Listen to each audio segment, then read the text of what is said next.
Welcome back to another episode of the Statues Podcast. I'm your host, Denang. And I'm your co-host, Crystal.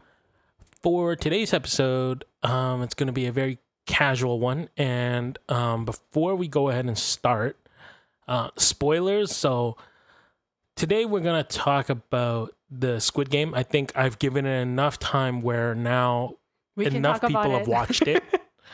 And with that being said, I don't want to, I didn't want to do it earlier just in case people were still watching. Mm-hmm. So now that we've given it enough time, people have watched it.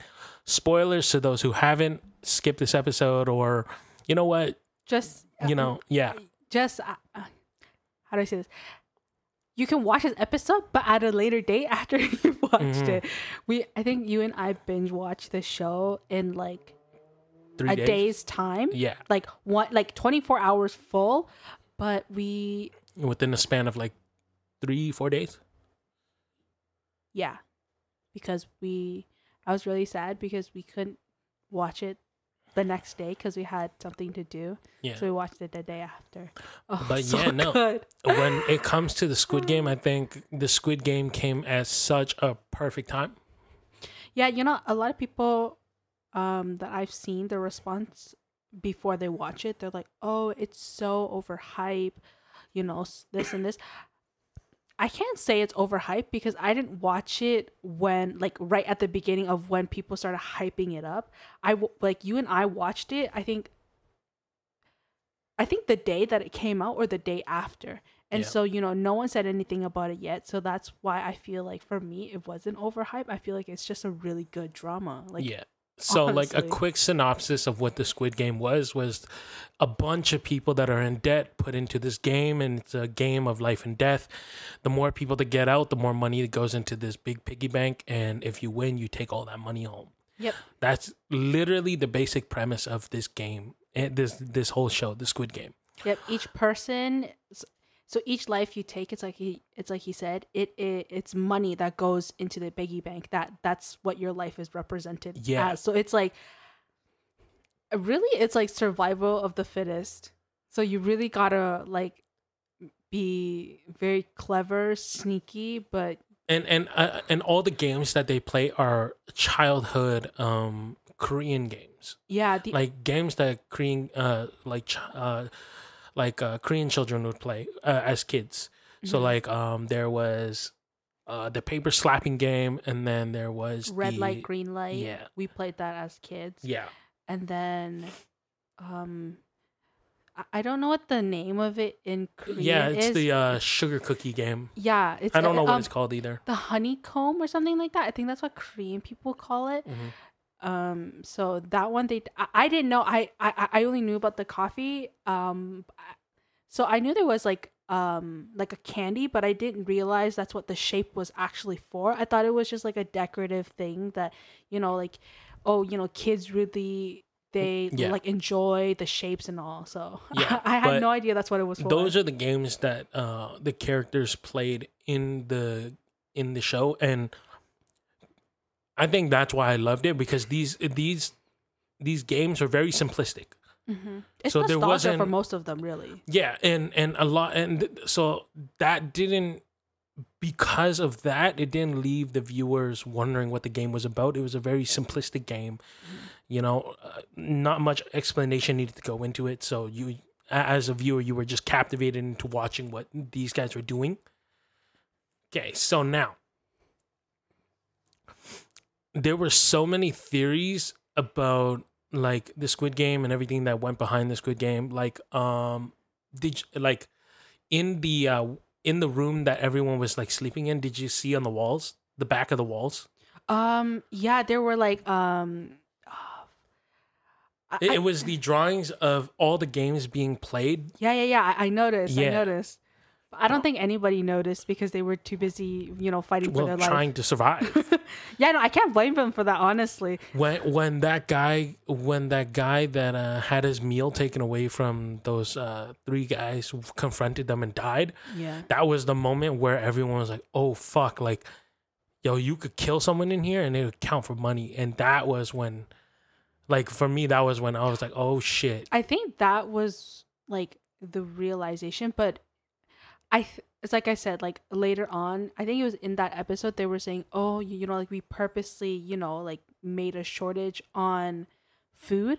But at the same time, when they were in the game room, it almost seemed like that part of the game, of the whole experience, was also planned, where like now you can really start killing off however many people you want to. And we can't really do anything about it. We can't do anything about it. Okay. So if someone came up to you and let's say, for example, you were in debt. Someone came up to you and said, all you had to do is play these games. And you got the chance like they did, okay? You go there, you realize, oh shit, like this is life and death. And you get the chance to go. Would you go back?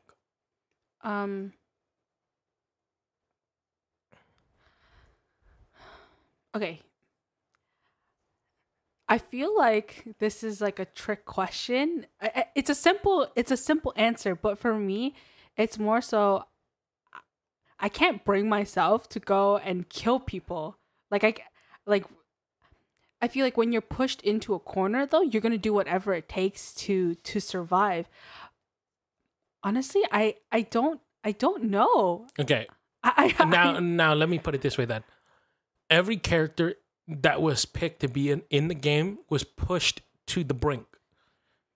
They had debt. They had people coming to kill them. They had, they were going to lose their house. They were going to lose everything. So they were pushed to the brink. Now I'm talking about like you're in their situation. Would you go back to the Squid Game after being released the first time? Oh, man. This is so hard.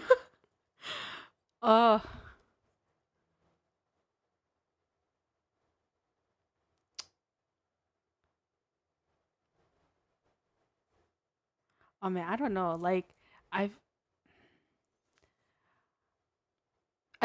you know, I don't know, because in that situation, I wouldn't know what was gonna happen. Yeah, but no one does. That's the whole point of it, is that even these people that left only know like the surface of what is going on. So the surface of, okay, well, there's money involved. We know that this is life and death. I know, you know, maybe it's because I saw the drama and I know what games were being played, and then eventually, you know, like, yeah, I feel like there was no one that, like, okay, I lied. There were people that purposely killed people, but really, I feel like if no one killed anybody and they just naturally died themselves, you know, like in the process of playing the game by somebody else, I don't know. It's such a hard question, because it's not hard. Okay, like the basic. So take it as the basic premise. You have debt. Like in Asia, debt is something that is looked down upon, okay? Not even in Canada and America. These guys think debt is fucking like going to Vegas and just losing a little bit, okay? I'm talking about like Asian debt, where your parents are on the line, your kids are on the line, like everything that you do, you lose face, everything, okay? So you think like that. Now, you get the chance to go to the Squid Game. You go. You realize, oh shit, life and death. They send you back home. Now you get the card again, knowing that it's life and death.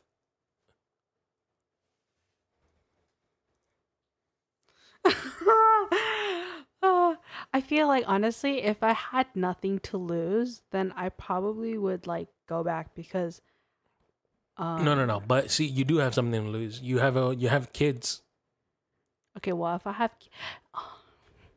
like, these guys went because they had kids. These guys went because they were gonna lose their house. They were gonna, you know, one of them because his mom was like gonna die. You know, it's to that extent.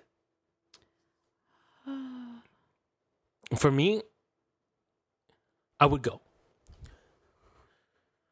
I would go knowing, because now the second time I go, I'd go prepared. I'd go with like a shiv, or I'd go with that girl came with a whole pocket knife. Mm-hmm. And I would go and I fucking knife everyone while they're sleeping. I'll fucking knife the shit out of everyone.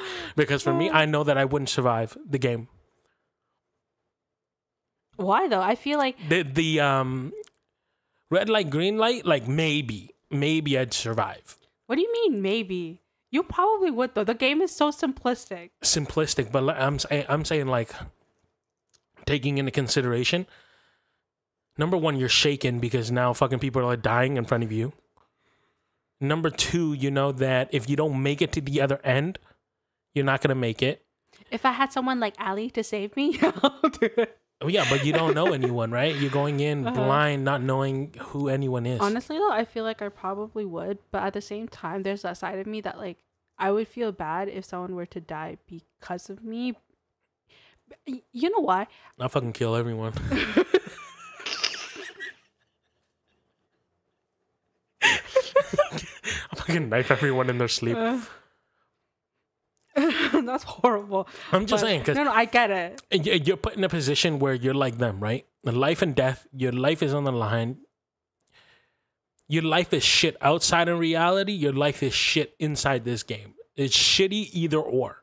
Now, one has a better outcome where, yeah, you're gonna walk out of this with money, but now you got to look at the outcome. You're one against the how many thousands that are playing this game. So logically, you got to look at it like, okay, well. Number one, like you got to look at your like for these guys, they didn't pick girls because, well, girls, they don't have the physical strength to play half these games. Well, okay, now so you're putting all these into consideration that you don't know what games you're playing, right? As a kid, now you're thinking about all the childhood games that you used to play. I would just say this, okay? If I think the second game was the honeycomb game, right? Or the second or third game. By that round, I would have lost because I didn't think like how he did it. He started licking the back of the candy. I wouldn't have thought of that, okay? I would have sat there and I would have I've been like, fuck, I'm so fucked. I would have lost that game. I honestly would have. I don't have the patience. I'd probably just start snapping the shit out of it. Who is it? Somebody did that though. Someone like gently started snapping. Ali did. Yeah. I'm just saying, like, for me, I don't have the patience to sit there and, like, break apart this thing so neatly. Like, and at that point, like, these guys, they weren't fed much.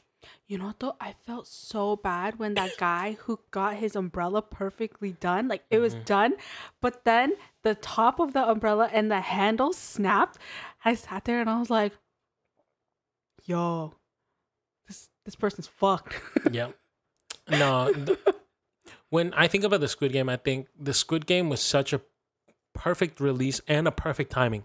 Because number one, there was nothing new on Netflix to watch.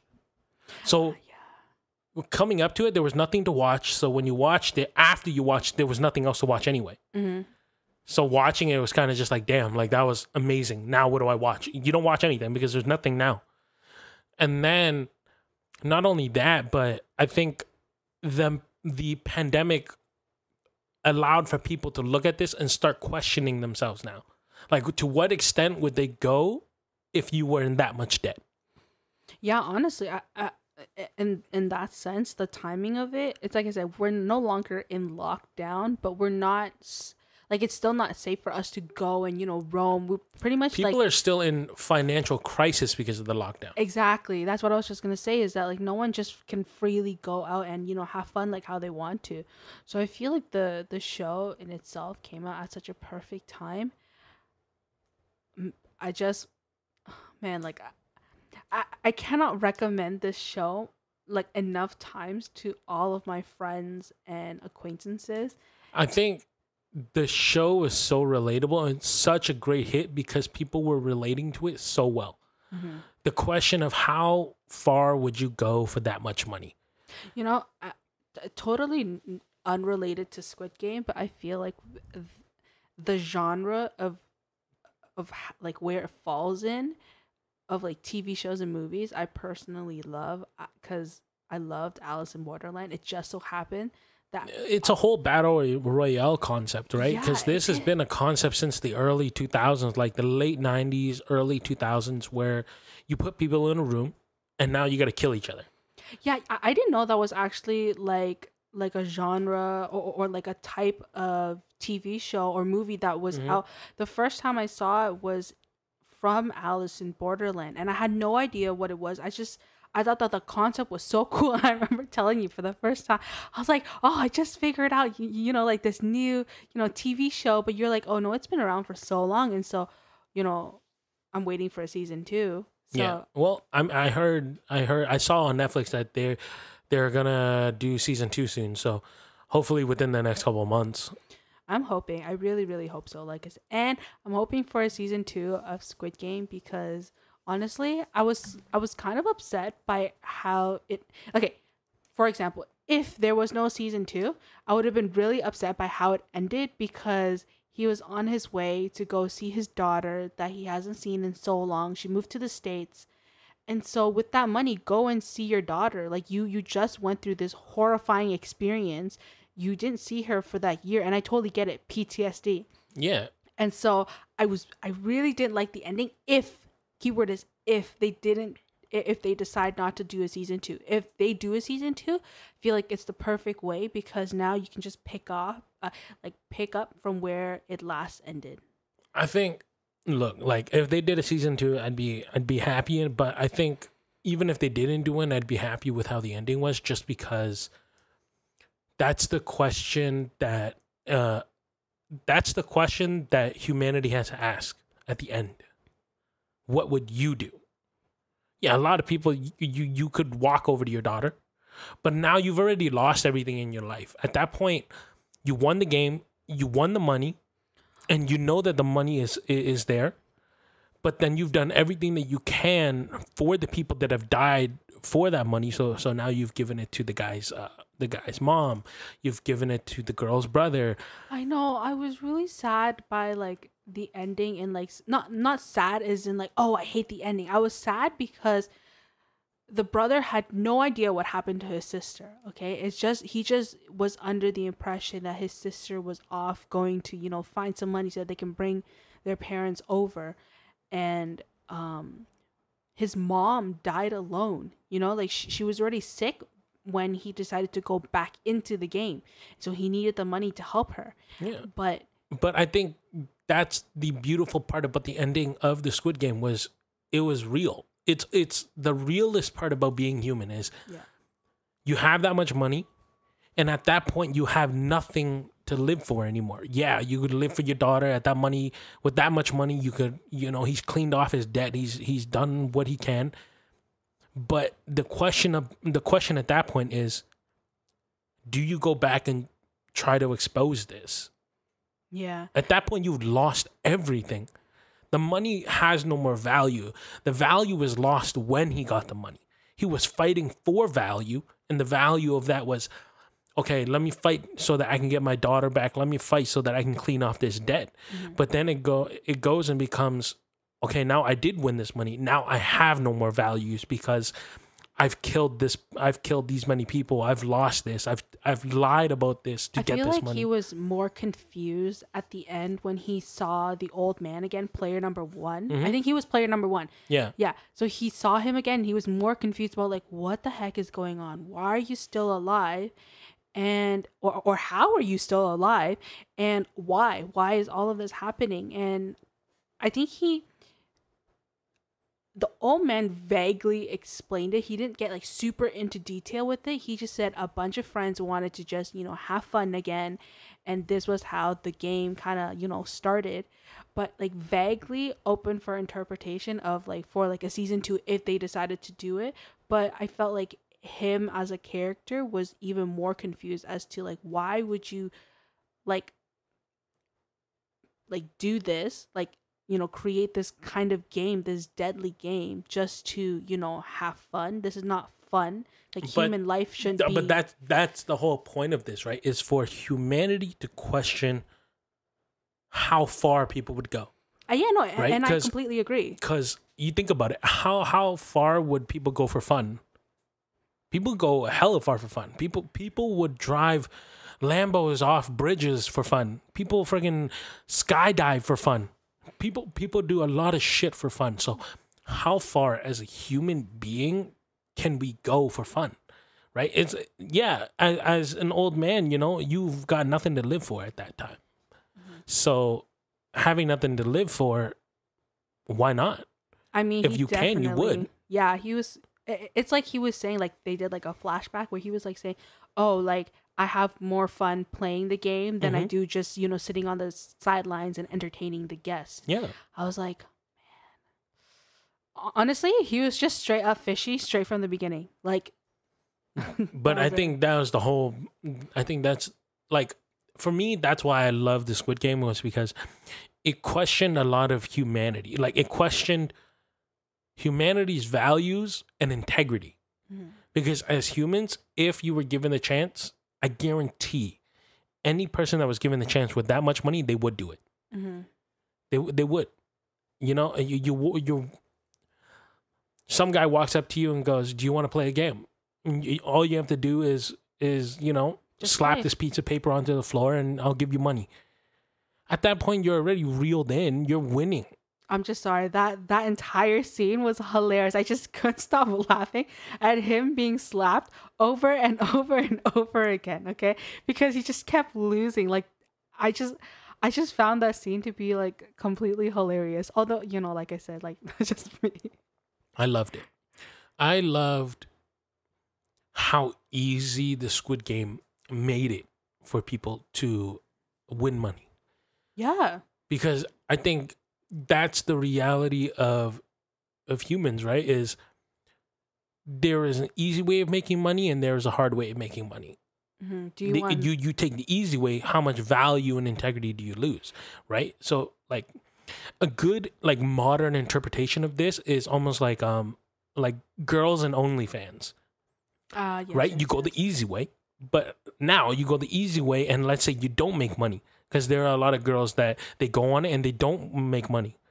Now they regret it because they lose their value and their own integrity. And then there are these girls, the high rollers, that they roll bank with this shit, and they make thousands, high thousands, and they walk out of there, and it's like, yeah, I walk out of there with confidence as a woman. I'm walking out of there with bags as a woman. It's like, great, cool. But that's the same as a Squid Game, where it's like you go in it and you either lose value and integrity, or you go in it and you win, but how far are you willing to go to win? Yeah. How deep are you willing to go to win?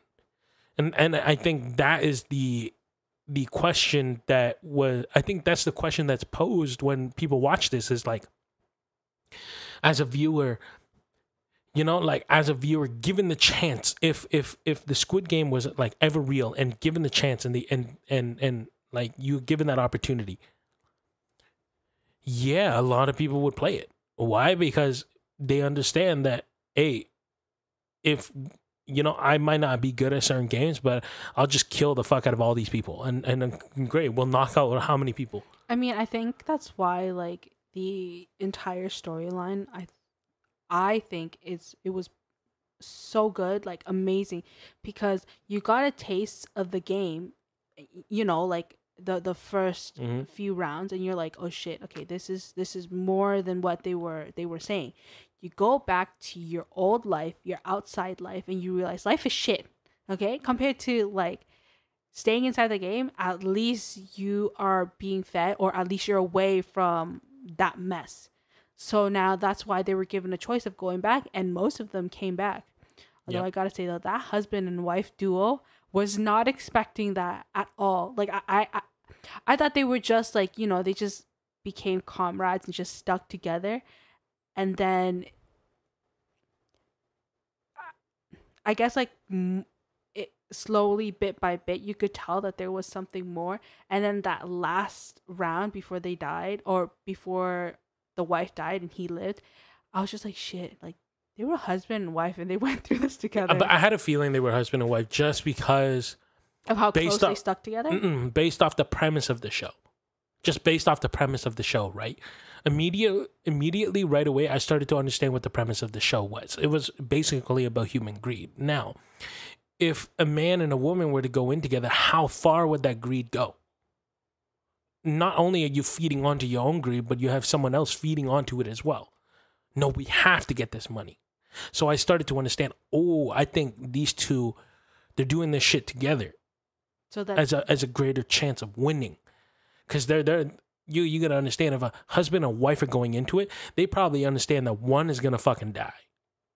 So now there's a third reason why they're doing it. It was never about them as husband and wife. It was about why they were doing it in the first place. So, you know, if they were to have a backstory, it'd probably be for their kid, right? Because going into it, yeah, there's no chance the two are going to win. Yeah. They stated it right at the beginning, one winner. So walking in as a husband and wife, you know, one is bound to die. It's just a greater chance at winning the money. That's true. So immediately, right off the bat, you know, I started to speculate that this was a husband and wife. Yes, we are. We're talking about the game. We're talking about the game. You should definitely watch it. Definitely. If you haven't watched it, I suggest maybe this might not be the episode. I appreciate your view, but I don't want to be a spoiler. I don't want to be that person that spoils it for you. But it's like you said, honestly, it's a really, really, really good show. It's a show that makes you question humanity and then question your own humanity. It seems she says it seems kind of scary, to be honest. When you talk about scary, I think it's scary in a way that how real this shit could be. Yeah, it's scary in a realistic sense, but okay, like if we're talking about like scary, you know, there are things. Okay, I gotta give props for you. No. I gotta give props to the entire production team, especially for the audio, because they chose really good soundtracks, like music, like background music for the show. Like every time, even now, it's now become very popular TikTok sounds. Every time I hear it, yeah, I remember it. It's distinctive. Yeah, it's very distinctive, and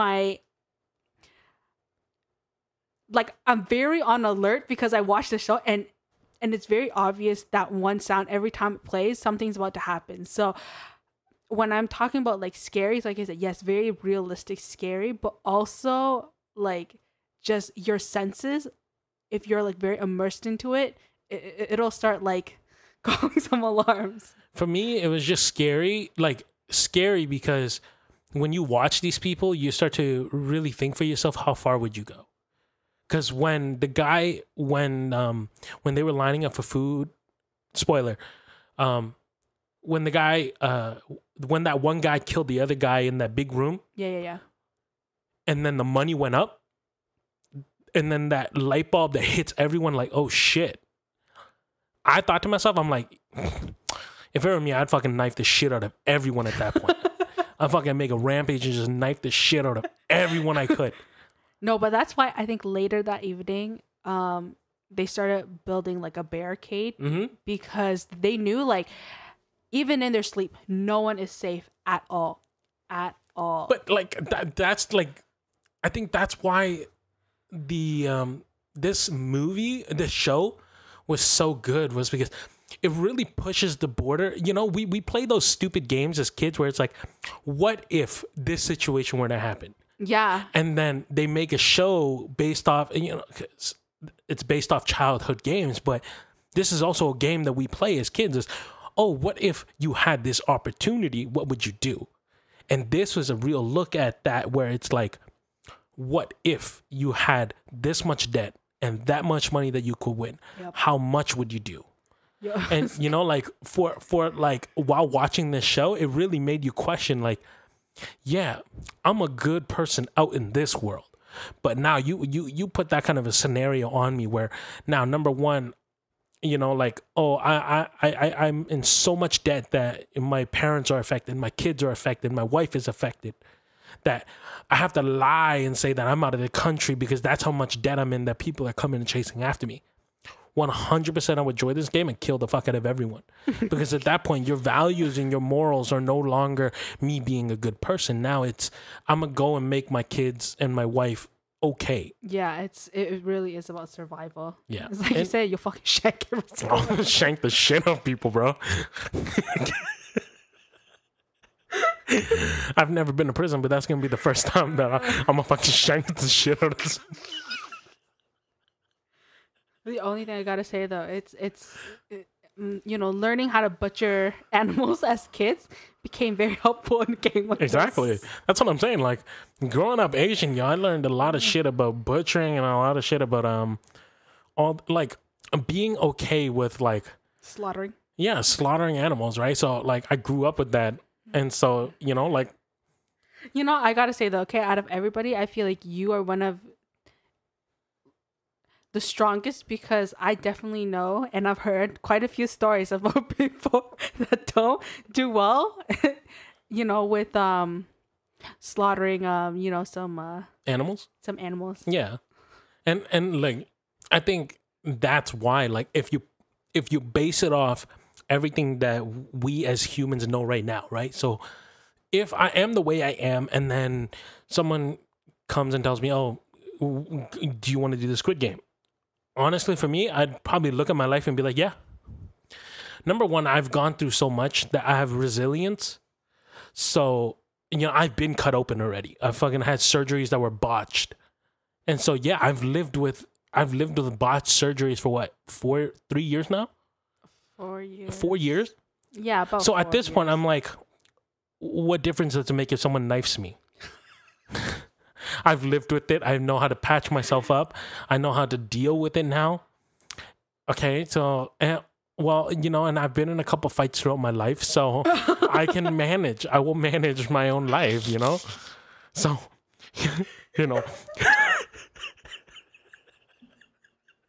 I'm not a bad person.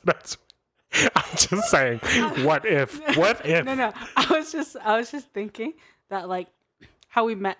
I brought up like slaughtering animals. People are gonna be like, "Wow, you think we're animals?" No.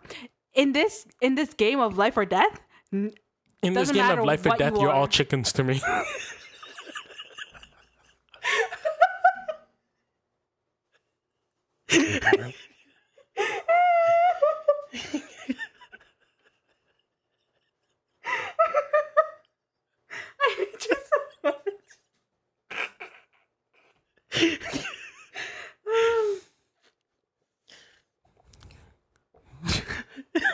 Stop!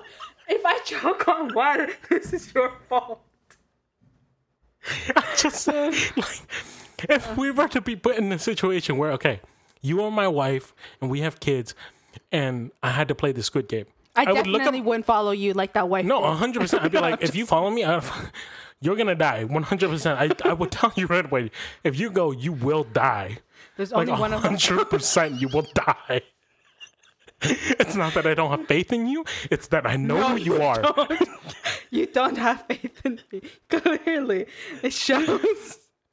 I'd be like, look, there's only so much smarts can do out there. It's all about manipulating, okay? We got to manipulate the shit out of people in that game. Did you see how the girl manipulated her way into that game? I'm just saying, that crazy girl, okay, she did a good one. Lasting long. She was crazy. She was fucking crazy, bro. It makes you really look at people and like, I wonder how fucking crazy people really are. Here, when she went to the washroom and she, yes, put her hand, I thought she was going to pull out something else, okay? I'm just saying, not appropriate for kids, okay? I will not say it, but it's something ladies use, okay? Because she went and she grabbed, but then she pulled out, and I was like, bitch, you stuffed some cigarettes up there? God damn. Yo, people gotta have their smokes, okay? When you're in a high anxiety like situation like that, man, people gotta smoke. There's no way to deal with that anxiety other than smoking like that, bro. I'm surprised they didn't smoke a blunt in there. In Korea, you can. I know. It's illegal to smoke shit. I know that. Did we not see, the past year of, what happened? How many idols fucking went to jail for that shit? Honestly, I'd go to Korea and be like, I vouch for weed, please. It actually works. It helps people sleep. That's it. Don't smoke and drive. Yeah. No, seriously, no. It really does make you sleep. See, if it was the Squid... Okay, Alice in Borderlands, I can't relate because I'm a fucking chubby kid. I'm not going to last. I will 100% die, or I'll use the fuck out of someone as my shield. No, but here's the thing though. Essentially, Alice in Borderland was like the same thing as this, but the thing is that you work towards points, and that points can buy you time off from having to play the game. Yeah. So if you just it's all physical games. It's all like fucking running. I can't run for more than like 2 minutes before I'm like huffing and puffing. I'm like, come back, hurry, please. I will. You know what? If we make it out of this, I will give you anything you want. I will buy you a house. Honestly, just let me make it out of this. I feel like the only game that probably would have required you to like run like super fast was the Manhunt game. Yeah. If I think about the Manhunt game in Alice in Borderlands, I would 100% die. Manhunt, I'd just be like, I'm over here, guys. I can't do anything. I gotta say though, that one guy in that Manhunt game in Alice in Borderland was smart. He went up to the very like top and just sat there. No, he just sat there. He sat there and he watched the entire time, and just to keep track of where everyone was going. Yep. And yeah, no, that was girl, smart. that climber, she was smart. She was really smart, like in like not taking the stairs and just climbing her way from the balcony. I was like, yo, smart. It's smart, but it's also kind of stupid and reckless because it is. It's very dangerous. You climbing like that takes a lot of energy out of you. So, you know, like you put yourself in a situation where you don't have as much energy as other people. That's why you gotta be like that guy. Be lazy. Just stand on the top floor and watch everybody else die. Yeah, unless someone comes from the top floor and goes downwards, then you're fucked. No, but that guy started off from the bottom floor. Yeah. No, but when it comes down to games like this, where like Alice in Borderlands and Squid Game, I think movies and shows like this are crazy successful because humans can relate to it of all ages. You know, when you're in high school, you think about these. Oh, what if? And then in college, you're so fucking depressed because of OSAP and all that shit. You're like, what if someone gave me all this money? I could quit. I could do this. I could do that. As an adult, you're kind of just like, fuck this shit. I don't want to work anymore. Like, what if I had this much money? What would I do? That's true. As a college student, like, I'm not saying everybody's like that, okay? But, like, there are some people who be like, how can I get myself a sugar daddy so I can pay off my school? That's what I'm saying. It's like, look, everyone jokes about a sugar daddy, but if money came like that, I 100% guarantee someone would do it. So you? I'm just saying, like, if, okay. So you. If there were no sexual favors involved, and I'd be like, what do you want? For me to just talk to you? I could talk to you. How long do you want me to talk to you for? I will time this shit. Okay, you want me to talk to you 4 hours? How much is 4 hours worth? If it's $4,000 for 4 hours, I will sit here for 8. Just give me $8,000. Let me pay off some of my debt, and I will be fine. Oh my god. When the bank asks me why I have this much money, I will say because I have a sugar daddy, okay? Exactly. You know, a lot of people say they won't, but I 100% guarantee they will. Look, as humans, we always say that our values lie within like what we say, okay? That money is not everything. But you look out there in the real world and money is everything out there. To drive your car costs money. To walk costs money. You got to buy shoes, socks. You got to buy this shit and that shit. Everything out there in the real world is money. And so to say that you don't value money like that, where someone comes to you and it's like, I will give you $10,000. It's like all you have to do is this. Mm-hmm. Okay, so wait, how hard is this thing? What is this thing? If someone says to you, oh, I want you to run from this spot to that spot and come back for how much? $100? I'll do it. Fucking from there to there, I'll do it. So you would? 100%. Look, a lot of people work their entire lives just to pay off debt, to pay off their mortgage. Mm-hmm. For you to live comfortably is for you to work every day of your life. Okay? Continue talking. No, and that's what I'm saying. Like, for you to work every day of your life is money in the bank. It's Oh, okay. I'll have this in front of me now. Haha, the eyebrow raisers love it. Thank you. I'm just saying, like, look, I don't value money, but I know what money does, and I know what money can do. Mm-hmm. Money gives me so much comfortability, gives me time to be able to do what I want. Yeah, definitely. Gives me the reassurance of knowing tomorrow I'm gonna be okay. Mm-hmm. Like, I feel like money shouldn't rule our lives for sure, but society has made it really hard for money not to be the number one priority, Yeah, because exactly. it's like you said, we need money to just eat, to to even go out and walk, because we need shoes on our feet, or else It's we're the fucked. simplistic things that we need that we can't do without money now. Exactly. And that's why I said, like, society has made it really hard, especially with social media and like greater influences now. It's really hard for us to live without seeing money as a priority. No, and that's why, like, I think the one thing that I've come to understand, and that's why I love my mentor so much, was she told me what the reality of money looked like. Because she was like, if you don't believe that money is not a value in your life, then you're fucking broke. That's what you are. You're broke. You don't value money.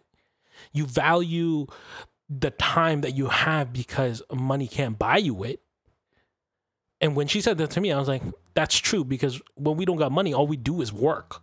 Mm-hmm. And so the time that we value is the time that we're not working, which is what, 2 hours a night to settle down, relax. I think that's why when I went to business school last year, and my teacher, oh no, the year before, he said time is money. Yeah.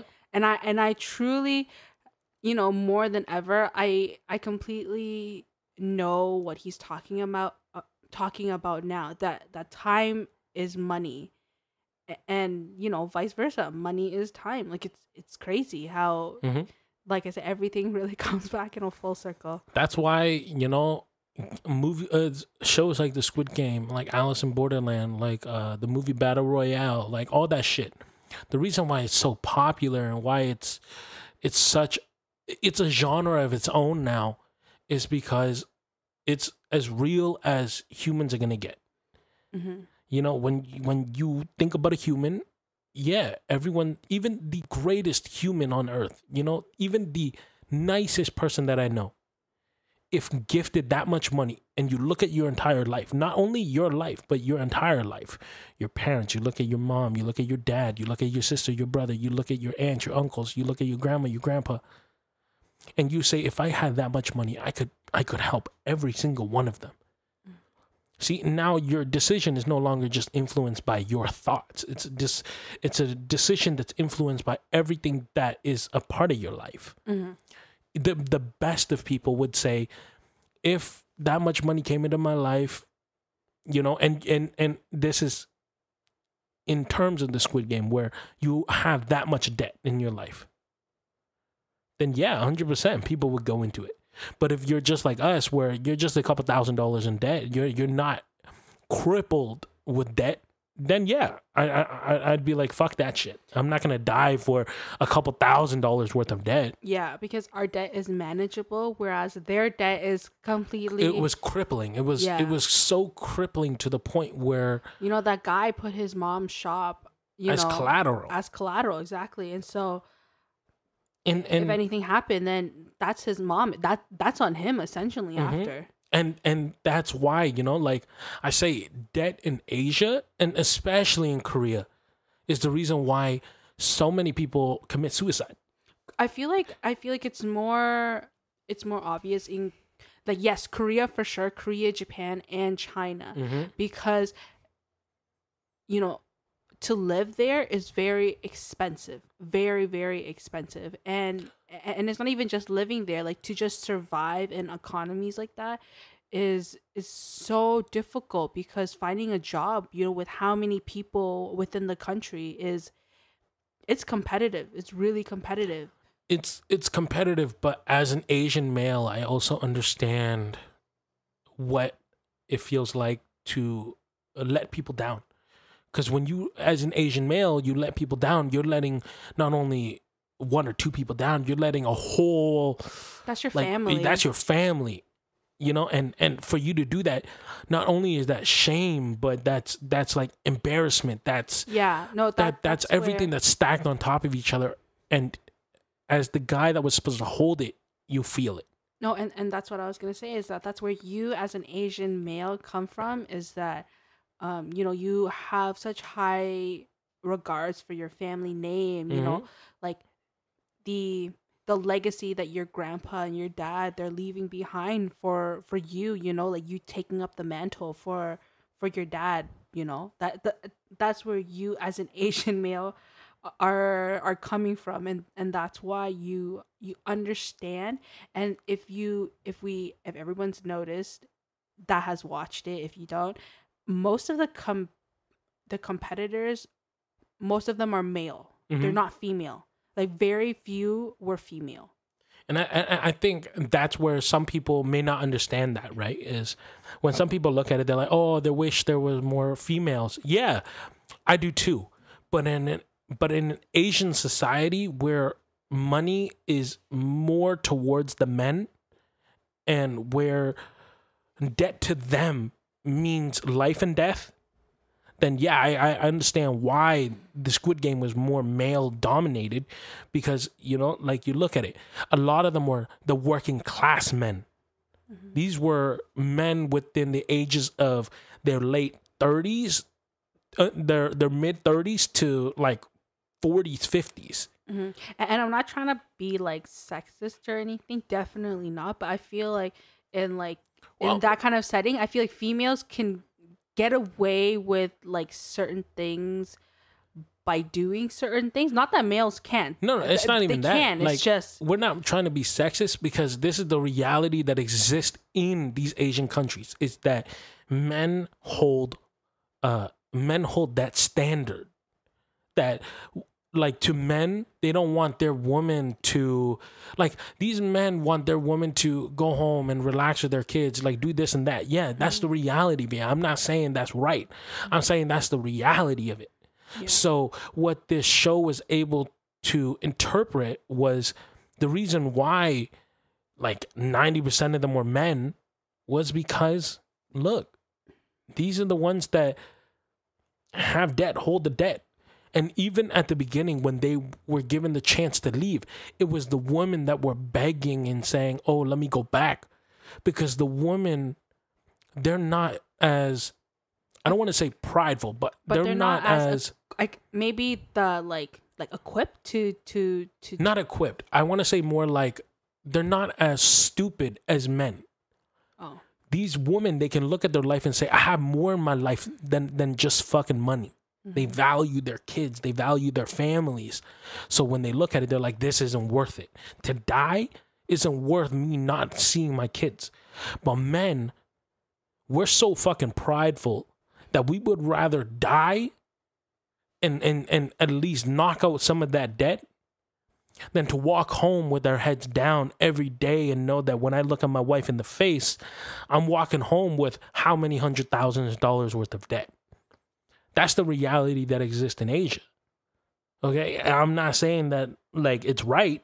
I'm saying that's just the reality of it. That men in Japan, men in Korea, men in China, they live with that stupid mentality of, I would rather fucking die getting rid of my debt than live with this debt and be ashamed of who I am and make my family ashamed of who we are.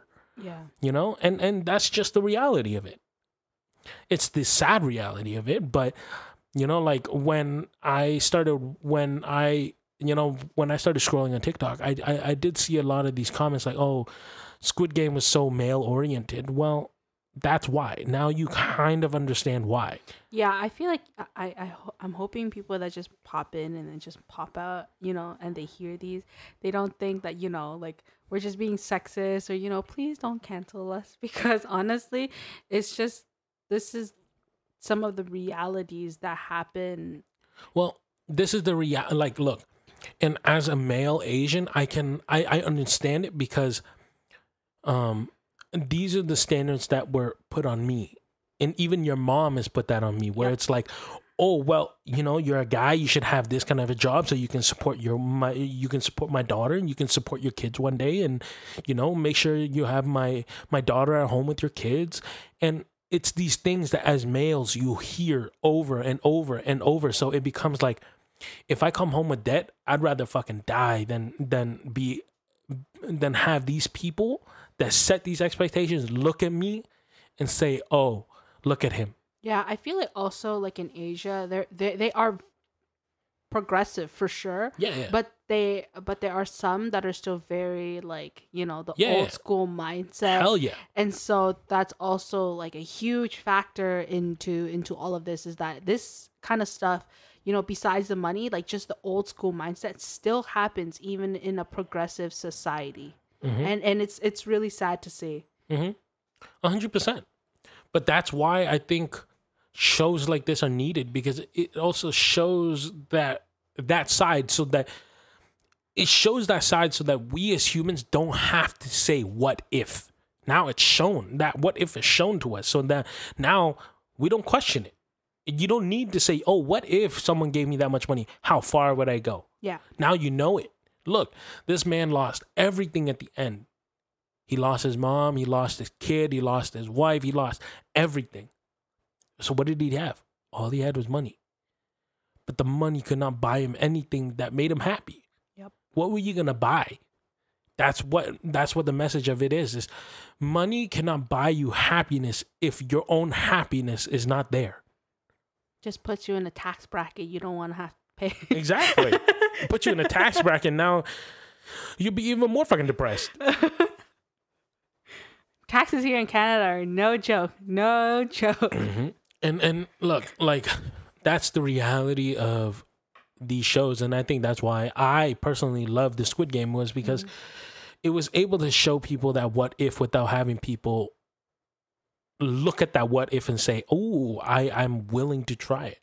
Yeah, no, honestly, this show just was a huge, like, question mark about everything in my life. And it's like I said, like, as you're watching it, you start to think, you start to question everything about yourself. And would you, like, because you're so immersed in the show, you start asking yourself, would I really do this? Would I really go this far? It's exactly like how you say it. And that's happened so many times. And I feel like there's never a right or wrong answer. It's just, like, are you really, because I feel like there's a lot of people that will be like, oh, you know, no matter what, I won't do it. I won't. You know, like, that's just not how I am. And I feel like, okay, like, let's be honest, okay? Like, swear to God that you're not going to do this, because let's be honest, okay? No one is that perfect in life, okay? No one can, like, hold their morals and their values when you're being pushed into a corner like that, and you really have to fight or flight. If it comes down to my morals, then let's say, for example, if I'm in the situation that I'm in right now, where I don't have kids, I just have you, and I'm in debt, and someone comes and offers me, yeah, my morals are gonna be like, yo, fuck that guy. I'm not willing to die just for a couple grams worth of debt. Yeah, I'd be happy right now. I'm still young. I'd be able to go and do this shit and that shit with that money. You can still work. Yeah. But now, let's say you ask me in like 20 years, when I have kids, when I have a family, when I have all this and that, and I have crippling debt. Yeah, now my morals and my ethics are changed now, okay? My morals and my ethics have grown with me. Mm-hmm. My morals and my ethics are now to my family. And if my family is the one that's in danger because of my debt, would I jump into a game like this? Yeah, possibly. 100% possibly. Because now my morals and my ethics are very different from now how they are now. My morals and my ethics here are, I don't need money right now. I'm good. I'm good with being comfortable. I have a comfortable life where I can provide for my wife. I can provide for myself, where I can work from home and deal with everything that I have. But now in 20 years, if I have kids and if I still have you and I have more kids now and I have a life that's bigger than this, I have a mortgage, I have this and that, questionable. Now my morals and my ethics have grown into other pieces that are now you know, because there are other factors that you have to take into consideration. And no, that's why I say, like, if there are people that will, promise, for the rest of their life they'll never do that. Okay, like, either you did it once, or if it even crosses your mind, that just means that you've thought of it, and you will do it. Yeah. Like, there's no way that it could just just skims through your head and you're not even gonna bother. That's not possible, because if you've thought about it, you've thought about wanting to do this. You put quite a bit of, like, I guess, like, emotional backing for it to just pop in. Yeah, 100%. That's why I think this genre of movie is, like, it's a genre of its own, because it's human consciousness now that you're questioning. Mm-hmm. So, like, this genre that questions humans, it's intriguing to humans, because now a lot of us as humans now don't have to ask these things. Mm-hmm. Like, you watch it. Oh, the reason why people like watching movies with cancer patients and people dying and all these romance stuff. That's you. No. Like, there's a lot of people that like watching shit like that. But the reason why you like watching it is because it's another life that it's like, I wonder what if. I wonder what would happen. I wonder this. I wonder that. So now it makes you question a lot of things that, you look at your life and you're like, I have a wife, I'm good. And then it's like, oh, if my wife had cancer, like, would I have treated my wife better? Would I have done this?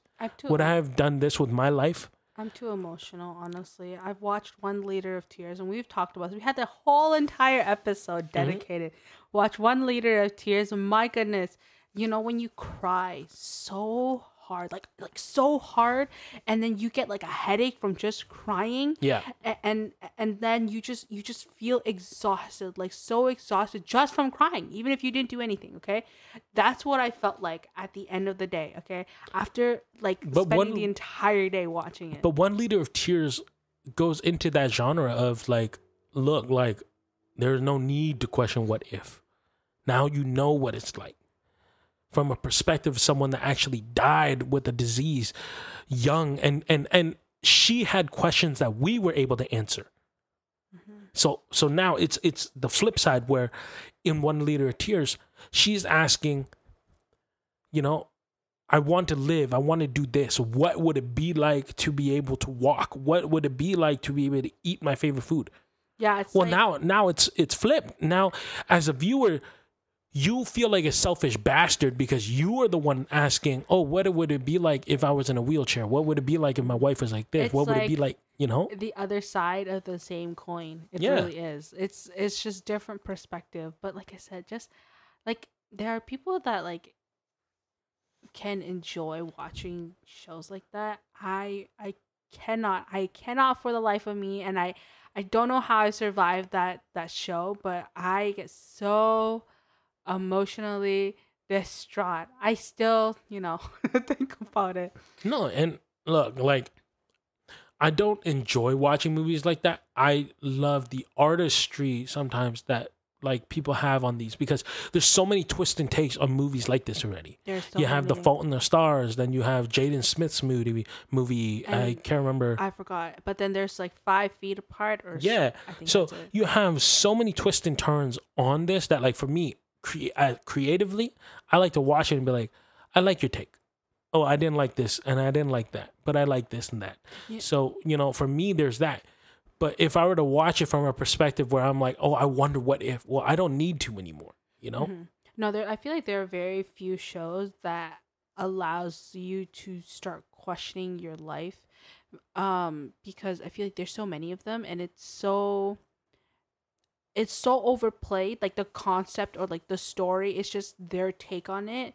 So I feel like I said, it's very hard. But for a lot of the shows that we've been watching lately, it's like hitting it right on the nail. And I feel like Korean shows have a way to just do things that makes you question your life or like just like certain perspective or like thoughts that you have, because even the Train to Busan, like it's such a simple movie, like zombie apocalypse, we've seen that quite a few times, but really the like as you're watching it and you're getting so invested into the characters, and then by the end of I'm sorry if none of you guys have seen it yet, I'm so Spoilers. sorry. Spoiler, this entire episode is just spoilers, but if you haven't watched it, the end of the Train to Busan is so sad, because you see the dad being the asshole at the beginning, okay, for not spending enough time with his daughter, for not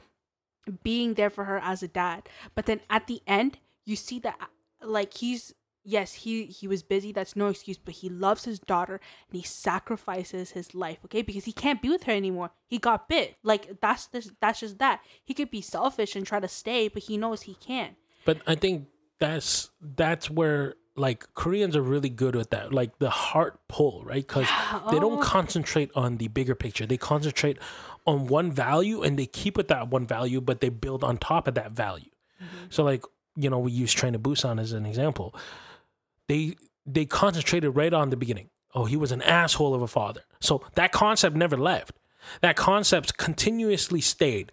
So what you as a viewer loved was the relationship that he then had with his daughter throughout the film. It wasn't about the zombies. It wasn't about this and that. No, it wasn't. That played into it, and it built that. It built up to the ending. Yeah, but here's the thing though, that when you first watch it and you have no clue what it's about, or you just watch the trailer, you think it's just a movie about a zombie apocalypse. That's it. Like something's happened like within South Korea and they gotta go to a safe place. Like, but then as you watch it further and further, you start seeing like what the movie is actually like about, or even just the hidden message. Yeah.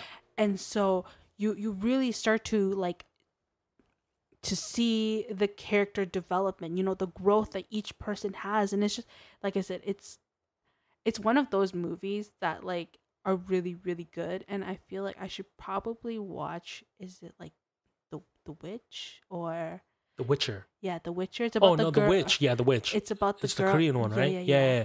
I'll watch it on my own time. At my own pace. The Witch is a great movie, okay? Like that one. And have you seen Train to Busan 2? No, I haven't watched it yet. So when you watch Train to Busan 2, and this goes out to the like people that like shit on Train to Busan 2, don't look at Train to Busan 2 as a sequel to Train to Busan. Look at Train to Busan 2 as its own separate movie. I think that's why they call it the peninsula, something about the peninsula. Yeah. The Train to Busan 2 was number one. Like it was a great movie. I loved the movie because when I watched it as a standalone movie away from everything. Because number one was really good. Number one was absolutely amazing. So I knew that if I was going to go into number two thinking it was going to be like number one. The Witcher, was it that girl in that movie that was also in that movie too? No. No, it wasn't? Okay. No. The girl, no, I don't think so. But Train to Busan 2, like the story of it was amazing. I loved what they did with the story, and I loved how they did the twists and turns. Was it a little predictable? Yes, it was. But for what it was great. Yeah, like no complaints here. You know what though? You dabble more in like the Korean horror films. So I love Korean horror films and thrillers. I can't. I mean, I can't watch horror films in general. They make me so uncomfortable, and I will not sleep. But the only like I don't want to even call no I lied. There was two movies that you and I watched. There was, I forgot what the name of it was, but it was almost like the Butterfly Effect movie with the girl who moved into the phone. Oh, the Call. Yeah, The Call. Oh my god. The Call was a great movie. If you guys want to watch like a good like Korean movie, it's on Netflix called The Call with Park Shin-hye. She's such an amazing singer too. Amazing actress. She plays the main character, the girl, right? Yeah. That movie honestly was just, oh man, like I loved it. Like it was I watched two movies with you, Korean movies, because I can't watch the horror stuff with you, but I watched The Handmaid's Tale, which too many twists and turns, but I loved it. But The Call really just made me like super uncomfortable in a sense where like, because every time she picked up the phone call and, you know, she got what she wanted, you know, Yeah, like to be with her family.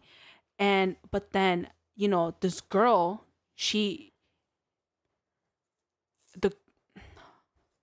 it's a really good movie with a lot of twists and turns. Yeah, like yeah. even up to right till the end, it was a good twist and turn. I there aren't enough words, I feel like, or I can't put it into words. You really have to watch it to understand, because I felt bad for the girl that was being, you know, like stuck in that home, but at the same time there was a part of me that was like, I understood why like the mom or something did that to her, because she knew that her, like, was it her daughter or something? Yeah. Her daughter was like,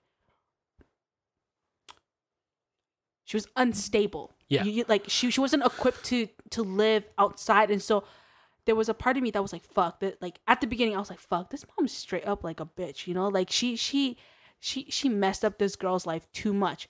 But then as you go on, like I said, I'm not saying that it's all the mom's fault and it's all the daughter's, but you start to understand like why the mom did certain things, or maybe why the daughter was doing certain things. Like, but that's why, like, when people say, "Oh, like they've just discovered Korean cinema," I've always said, "Yo, Korean cinema since the early 2000s have been amazing. I've been a fan since the early 2000s, watching movies like Old Boy, watching movies like that series with the director that made Old Boy. Like he makes."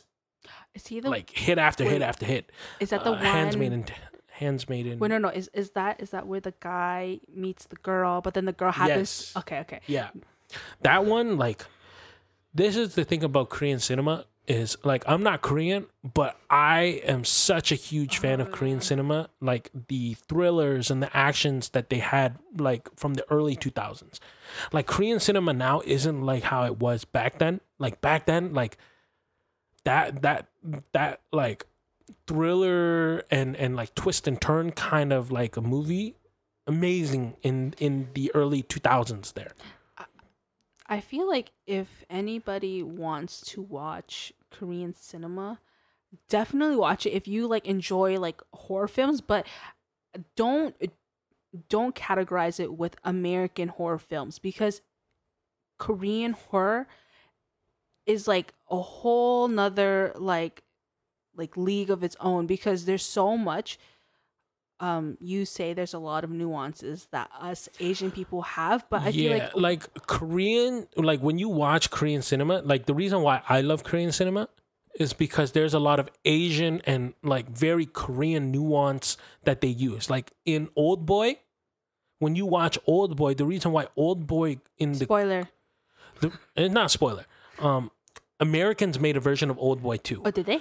Yeah, and it was really shitty because they weren't able to show you what the Koreans were able to show you. The Korean one came first, and then the American one. Yeah. Okay. Because the Korean one was so good that the Americans tried to do it too. Like there's this fight scene in Old Boy that they tried to recreate in the American one, and if you put it side by side, the Korean one is able to capture so much more because it's one huge wide shot and it just goes back and forth with the guy. So it's just this hallway and he's just fighting the entire way through for like a good minute where he's just fighting back and forth. With America, they didn't do that. They didn't do it like that. It was just like cut here, cut here, cut here, cut here.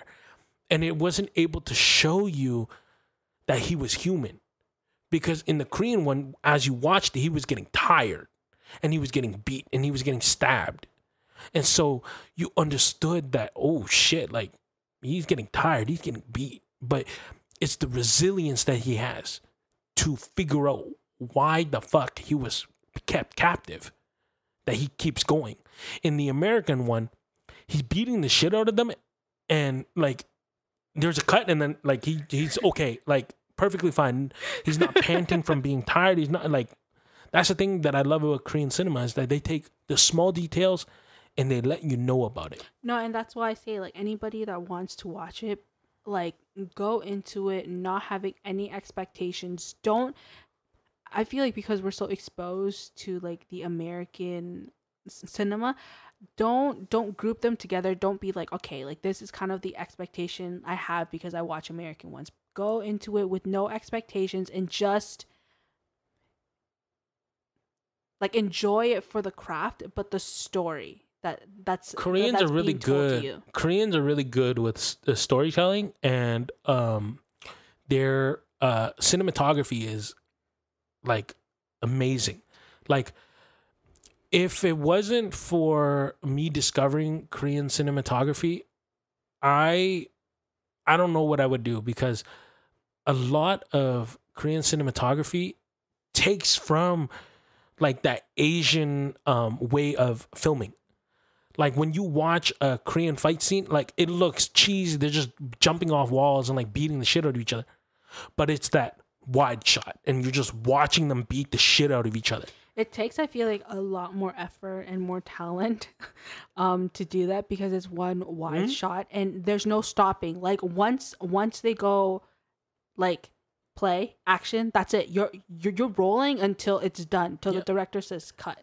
And like when you talk about American movies, right? There's only one American movie that I personally love to this day, where as a thriller, it did an amazing job and constant twists and turns, was Sixth Sense, The Sixth Sense, with done by M. Night Shyamalan.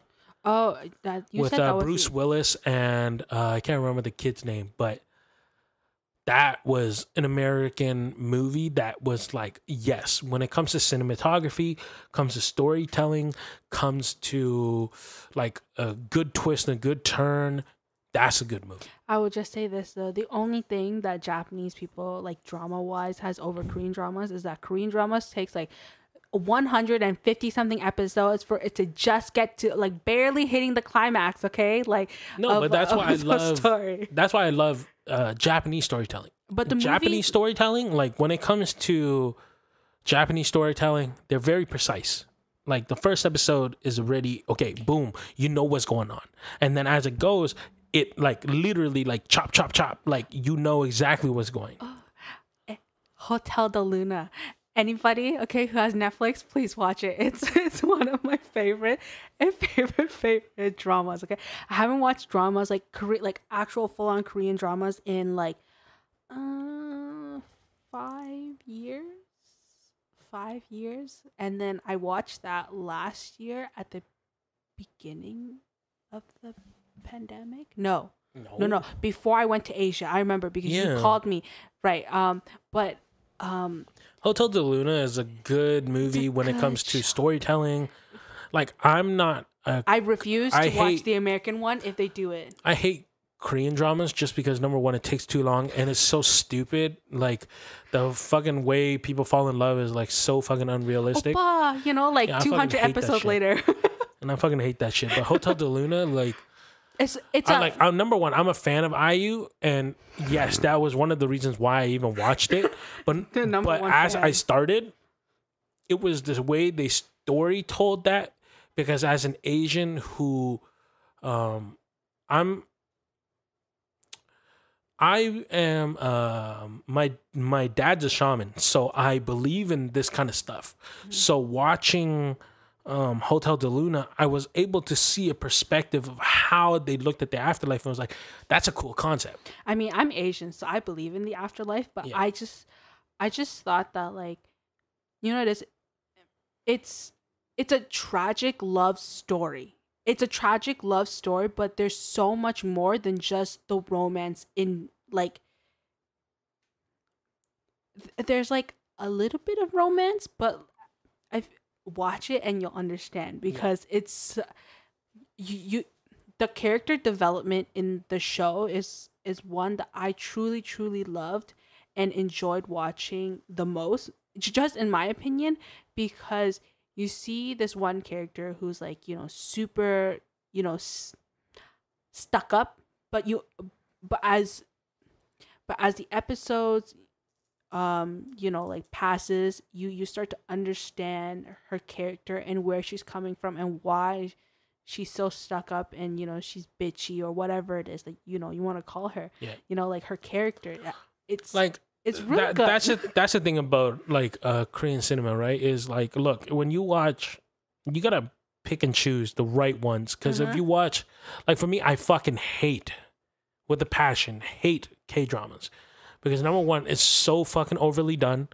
It's not about the story. It's about the actors and actresses that play in them.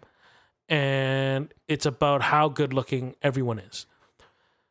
But Hotel de Luna, like, yes, there was factors of, okay, good looking person, this and that. But they really took that afterlife story and interpreted it in such a beautiful way for other people who don't see the afterlife that way to understand. And that's what I loved about it. Honestly, I had no clue what it was about. I was actually scrolling on TikTok and I saw this clip of the first episode, but I had no idea like it was the first episode. I was like, oh, this looks good. I was like, okay, I wonder what this drama is. And I thought, okay, maybe it's a much older drama. And I found out that no, it didn't come out that long ago when I watched it. And so I was like, okay, you know, no clue what it was about. Didn't even bother watching like the trailer or whatever it was. But when I went in and then I watched it, I honestly fell in love with it. And like I said, like you're very picky. You're very picky when it comes to dramas. I'm very picky because I went to film school. So when you go like that, you now become very analytical. Yeah. So I start analyzing a lot of things. That's why for me, when I watch movies, I only watch it once. I don't watch it twice because once I watch it the second time, I start over analyzing every scene and I start to see the imperfections. That's why, like, that's why I don't watch movies with you. Yeah, like for me, if I love a movie, I'll only watch it once. That's it. Only the rare occasion where I've ever watched a movie twice within the span of like a week. For me to rewatch a movie, I need to wait years before I rewatch that. I wanted to say thank you guys so much for joining us on this episode. Wow, such a long episode today. We enjoyed this episode, so we might continue episodes like this. Yep. We wanted to once again just say thank you to everyone that was listening, everyone that's going to tune in. I think the way we'll do it from now on is we will stream Sunday and Thursdays and release our regular Tuesday and Friday episodes. So our stream Sunday will be released on Tuesdays on all audio platforms and YouTube. And then Thursday will be released Friday on all audio and YouTube. Are you sure you can do that, though? I feel like there's a lot of work. There is, but we'll see. Like, if I can... A Thursday, for now, we'll say. Yeah. But honestly, it might change. Just depends on... Yeah. On kind of the reaction that we get from you guys. Yeah. But once again, I just want to say thank you guys. You guys have... especially you, Mochi Love. You've always been joining us, and I appreciate that. Love the support. I know, thank you. It makes our streaming less boring when we have someone else to talk to. No, and I love that. You know, I think with Twitch, it's opened up a lot of the other audience that we weren't aware of, and so you know we're enjoying this and. I enjoyed this episode today, so I might continue more talks like this because I am a film student, so I do love talking about films and talking about movies and whatnot. So follow all of our social media down below. You can follow my personal Instagram at Danang_statues. And what's yours? It's Crystal_V98. Yeah, so go ahead and follow us. I think once we solidify everything, we're going to continue doing this. And yeah, thank you guys. Bye-bye. This is your host and co-host signing off.